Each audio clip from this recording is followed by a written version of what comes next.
have a seat. Good afternoon. Good afternoon.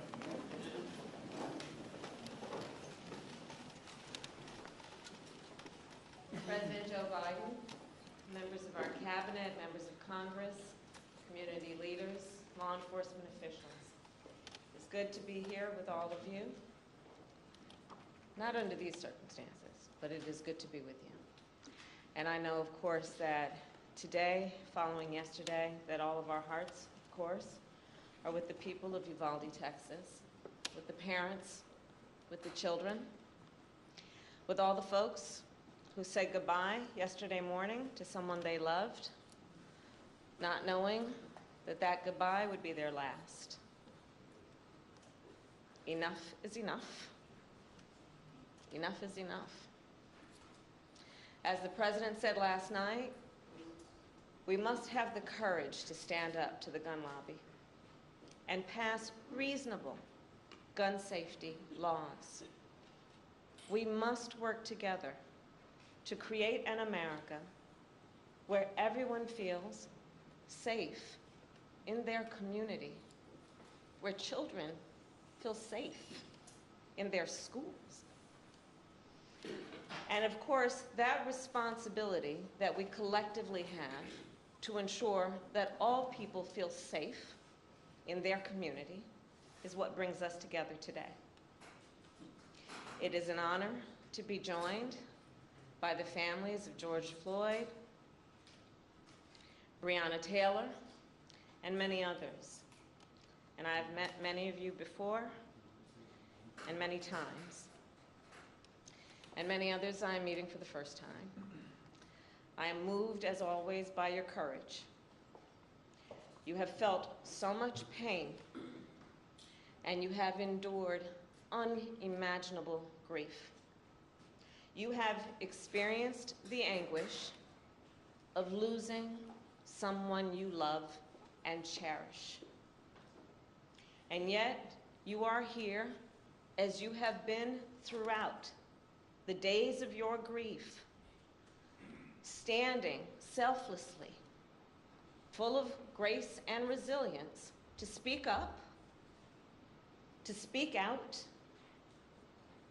often against odds, great odds, to fight for a world where no one has to experience what you have been through. Your loved ones should be with us today. You should not have to mourn. You should never have had to mourn in order for our nation to feel your pain and to understand what is wrong and to agree that something must be done. I know it is a particularly difficult day for the Floyd family. 2 years ago today, a brother, a son, a father was taken from you. We will never forget what happened that day. The eyes of the world, literally, were on what happened that day. And collectively, we remain horrified by what we witnessed. And we are here today in memory of George Floyd and all those we have lost to take action. The law enforcement officers of our nation, well, they swear an oath to protect and to serve. And the vast majority do so honorably. Yet we know, too often, when there is a use of biased policing and excessive force, when that occurs, it too often is not met with accountability. Denying equal justice, not just to individuals, but to whole communities, and therefore to our nation as a whole.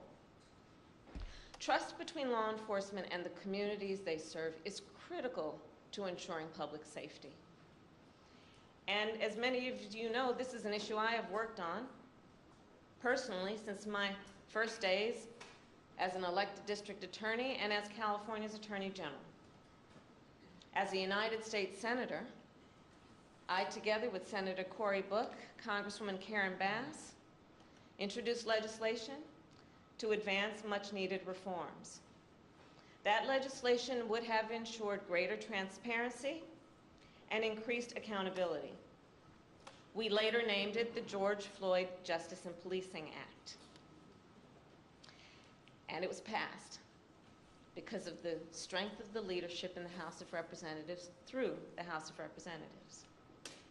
However, last fall, Senate Republicans rejected the George Floyd Justice and Policing Act. They walked away from their moral obligation to address what caused millions of Americans to march in the streets.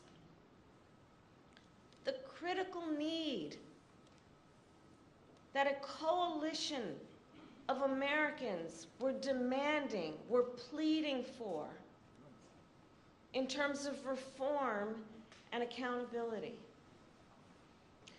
At the time, President Joe Biden and I, and all of us here, we made clear, and we vowed that we would explore every action available to us at the executive level to advance the cause of justice in our nation. In a moment, our president will sign an executive order that takes dozens of important actions to advance effective, accountable policing, to strengthen trust between law enforcement and the communities they serve, and to help us fight crime and promote public safety. This order will help protect our communities, and it will help keep members of law enforcement safe on the job. These actions are a result of input and collaboration from a broad set of partners, many of whom are here today, civil rights leaders, members of Congress, in particular members of the Congressional Black Caucus, and I see Madam Chair here with us today, leading law enforcement groups, and of course the families of the victims. We know this executive order will not take away your pain, and the pain of all those families who may not be in this room right now. We also know this executive order is no substitute for legislation, nor does it accomplish everything we know must be done. But it is a necessary and long overdue critical step forward. And once again, the President and I call on the United States Senate to pass the George Floyd Justice and Policing Act. And once again, we vow that we will do everything in our power to protect public safety, to support law enforcement, and to address this issue of racial injustice wherever it exists. And with that, it is now my great honor to introduce a man who, when he ran for president, was clear in his purpose, which was to bring our nation together, who fights every day to make sure all our communities are safe and that the rights of all people are protected. The President of the United States, Joe Biden. Yay.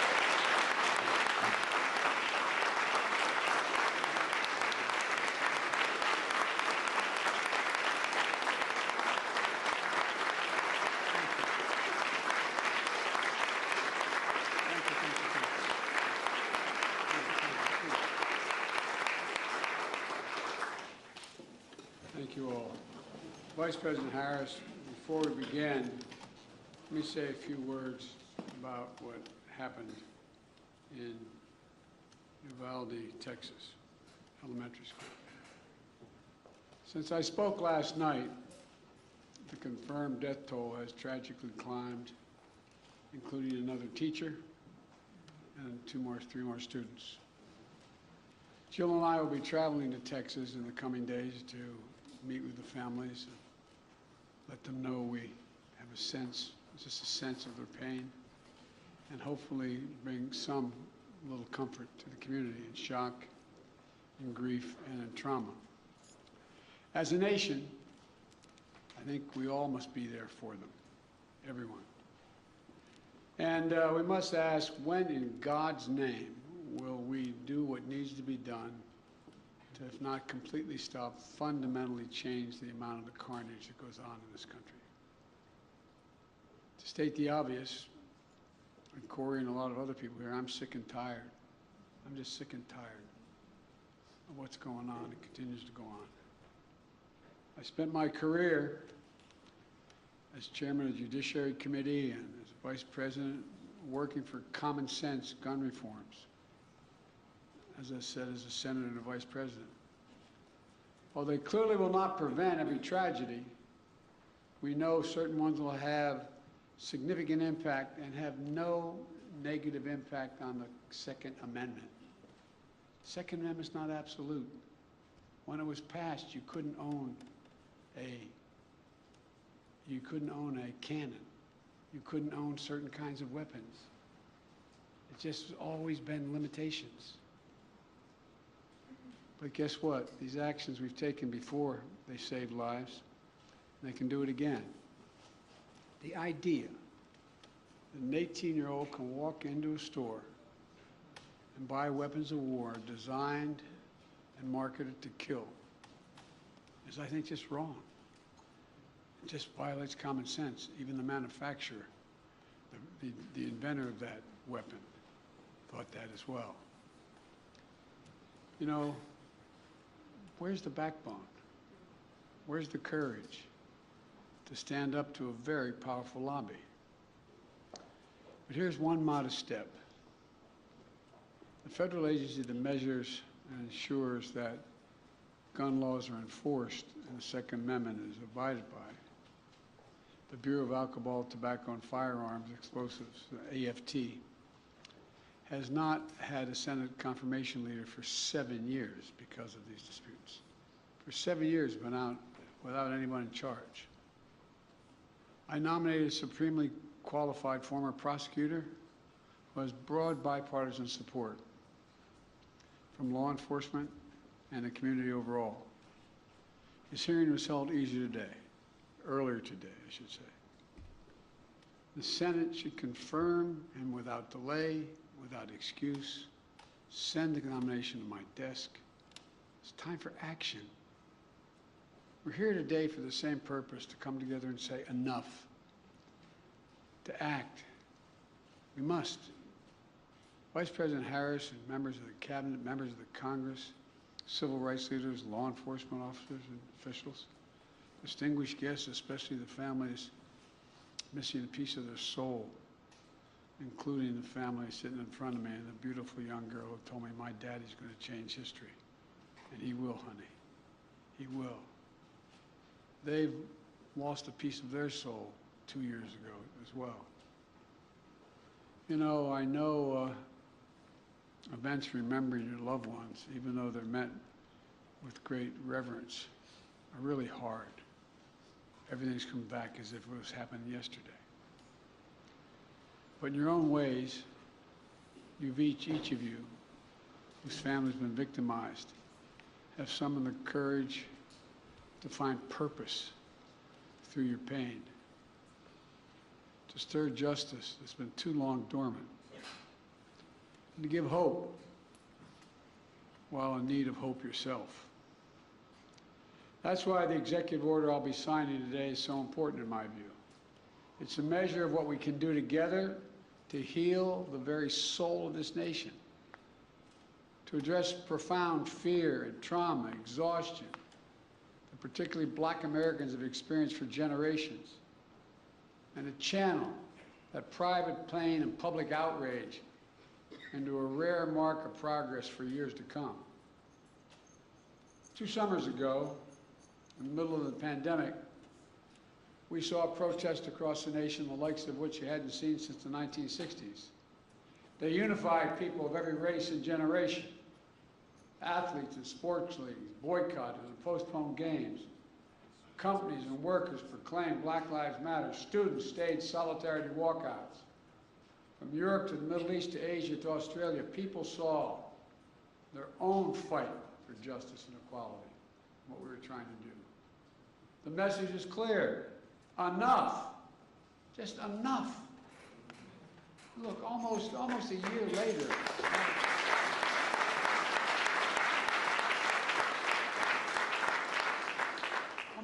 later, a jury in Minnesota stepped up and they found a police officer guilty of murdering George Floyd, with officers and even a police chief taking the stand to testify against misconduct of their colleagues. I don't know any good cop who likes a bad cop. But for many people, including many families here, such accountability is all too rare. That's why I promised as president I would do everything in my power to enact meaningful police reform that is real and lasting. That's why I called on Congress to pass the George Floyd Justice and Policing Act. The Senate's in my desk.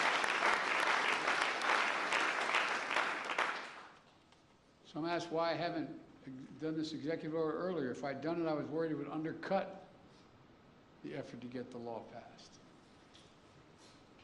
This is a call to action based on a basic truth. Public trust, as any cop will tell you, is the foundation of public safety. If they're not trusted, the population doesn't contribute, doesn't cooperate. Two sides of the same coin, inextricably linked. And the principles of fairness and equal justice are at the core of each of them. For the wheels of justice are propelled by the confidence that people have in their system of justice. Without that confidence, crimes will go unreported. Witness fear to come forward. Cases go unsolved. Victims suffer in isolation, while perpetrators remain free. And ironically, police are put in greater danger. Justice goes undelivered. Without public trust, law enforcement can't do its job of serving and protecting all of our communities. But as we've seen all too often, public trust is frayed and broken, and that undermines public safety. For the families here today and across the country who've had to ask why this nation, why so many black Americans wake up knowing they could lose their life in the course of just living their life today. Simply jogging, shopping, sleeping at home. Whether they made headlines or not, lost souls gone too soon. Members of Congress, including many here today like Senator Cory Booker and Congressman Karen Bass, alongside members of the Congressional Black Caucus, House and Senate Judiciary Committees, spent countless hours on the George Floyd Justice and Policing Act to find a better answer to that question. I sincerely thank you all for your tireless efforts, but they're not over.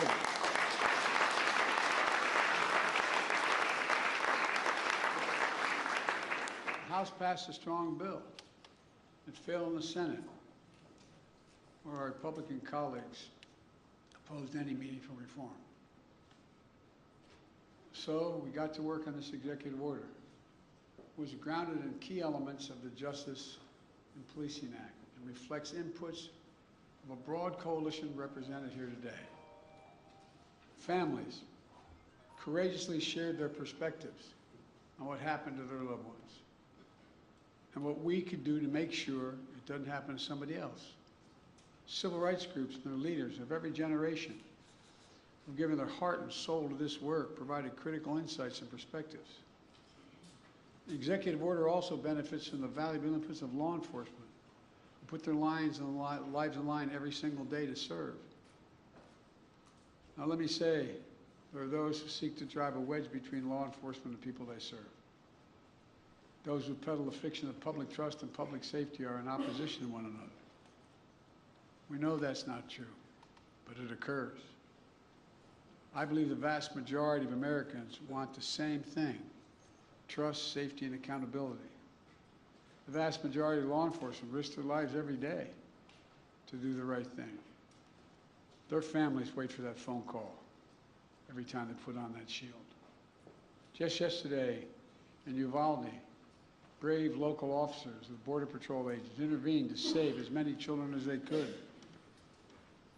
Here today, I want to especially thank the International Association of Chiefs of Police, Fraternal Order of Police, as well as the National Organization of Black Law Enforcement Executives, the Federal Law Enforcement Association,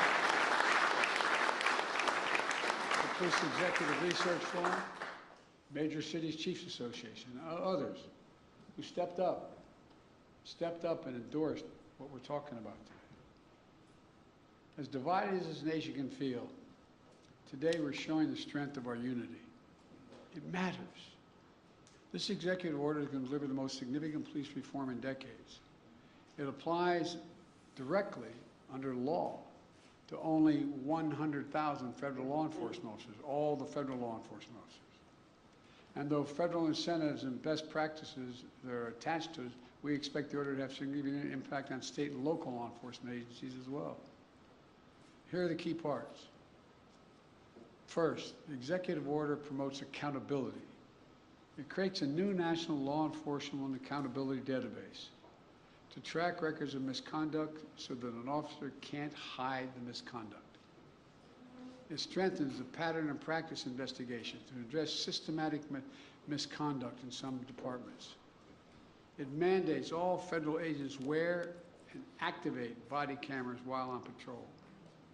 Second, the executive order raises standards, bans chokeholds, restricts no-knock warrants, tightens use of force policies to emphasize de-escalation and duty to interview and to stop another officer from using executive force, just as occurred. It didn't occur, but people testified it didn't occur in George Floyd's case. And third, the executive order modernizes policing. It calls for a fresh approach to recruit, train, promote, and retrain law enforcement that's tied to advancing public safety and public trust. Right now, we don't systematically collect data, for instance, on instances of police use of force. This executive order is going to improve that data collection.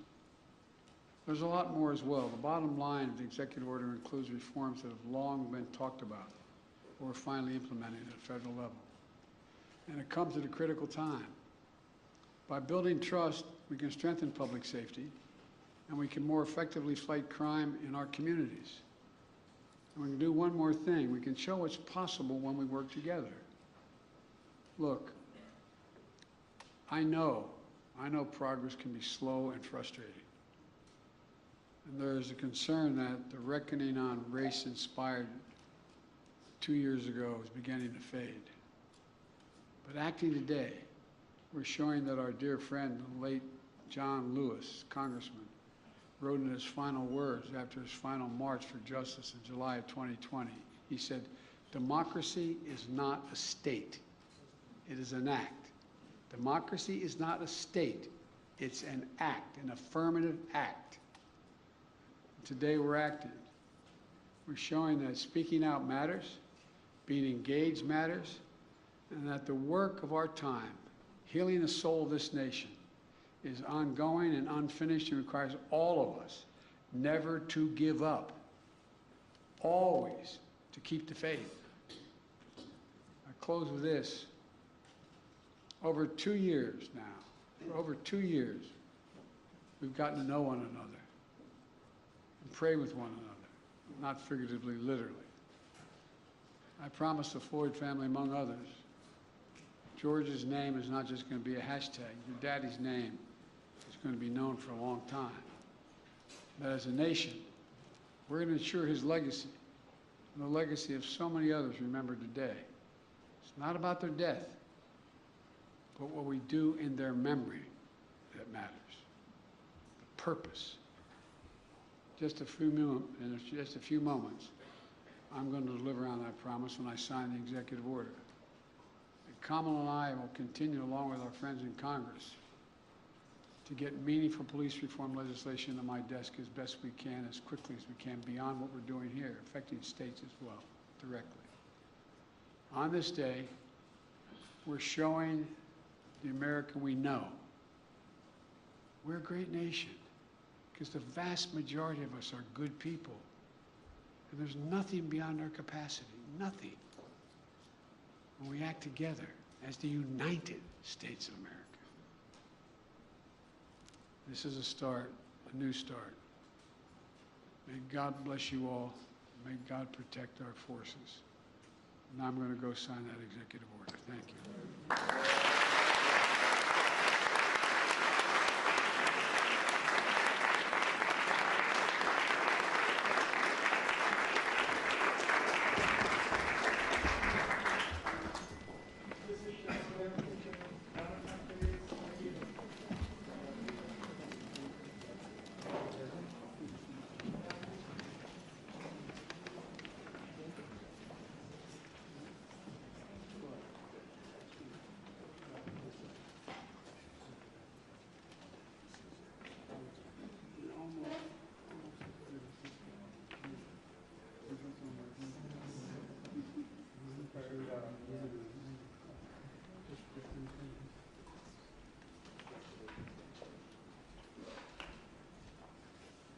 I'm about to sign Advancing Executive Accountable Policing and Criminal Justice Practices to Enhance Public Trust and Public Safety. And since I only have one pen, you're all going to get a copy of this. I don't have to do one stroke at a time with each pen.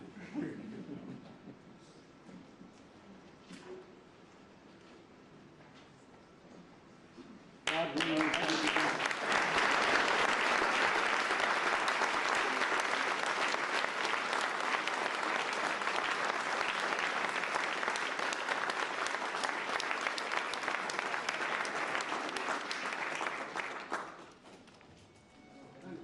around.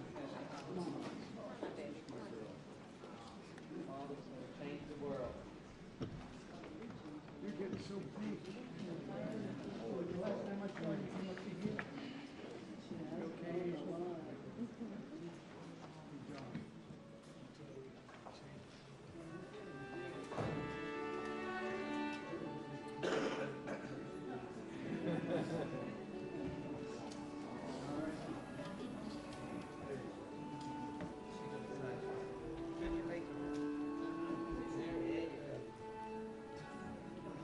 Now, you're president, you gotta remember.